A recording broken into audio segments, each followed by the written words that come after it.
I have blue hair. It's Sissy's soup. Well, I like the color blue, I really do. But as a lady of a certain age, I'm cautious about looking completely insane. Half the people in town already think I'm possessed by demons. Well, anyway, let me tell you how this happened.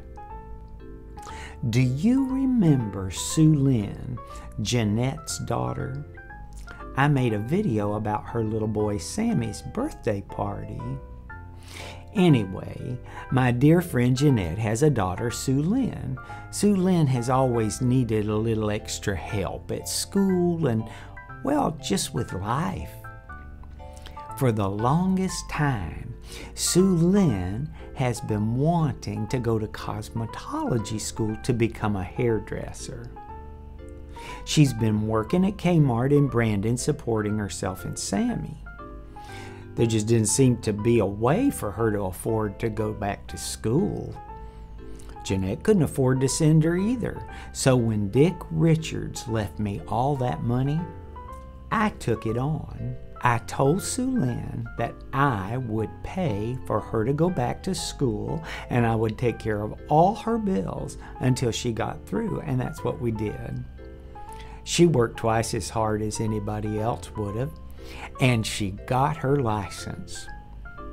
Then she got a job at a beauty salon over in Valrico. Sweet as she is, she invited me over to get my hair done to show her appreciation. So I got over there, and who was in the chair next to me but that snake in the grass, Velma Thompson. Now, I try not to say unkind things about people, but Velma Thompson is mean, and she likes being mean, and she admits it. Well, Sue Lynn got me in the chair and asked me what I would like. I said, "Darling, do whatever you think would look good on me." That was a mistake right there. Velma was taking it all in and just grinning. Sue Lynn said she thought I would look good with bangs, so I said, okay. It's just hair, and hair grows back, if you're fortunate. Then she said she'd like to color it. Well, I like my gray hair, but I was feeling adventurous. I just figured she'd make me a blonde again like I used to be. So she cut it and washed it, and to pass the time, I started talking to Velma. She kept me occupied for sure. Velma Thompson is our local edition of the National Enquirer. Well, I should have known something was up, because when they got through with Velma, she kept hanging around. She said she wanted to see them blow me out. Well, she did. When Sue Lynn wheeled me around in the chair so I could look at myself in the mirror, I got quite a shock. Sue Lynn was just beaming and she said, "Do you like it?" I said, "Sue Lynn, honey, my hair is blue." She said, "Yes, ma'am, don't you just love it?" I said, "Honey, text your mama." She said, "You want me to text her a picture?" I said, "Certainly, you could do that. Just tell her that we need to plan a funeral." Sue Lynn's eyes got real big. I said, "Oh, honey, don't worry about a thing. This hasn't got anything to do with you." I said, "Sweetheart, you did a fabulous job. Now, just text your mama and tell her what I told you to say." So Sue Lynn took the picture and texted her mama, and then somebody called her. She had to go in the back of the shop. I turned to Velma, who was just grinning at me. I knew she had to have put Sue Lynn up to this. I said, "Velma Thompson, they are going to find your lifeless body hanging off the side of the bridge. She just smirked at me and said, "Well, I heard you tell her to do whatever she wanted." Then Velma pulled out her phone and she started to take a picture. I said, "Velma Thompson, you put that phone away or they're going to have to remove it surgically from your body." Well, Velma's not stupid, just mean, and she got out of there as quick as she could.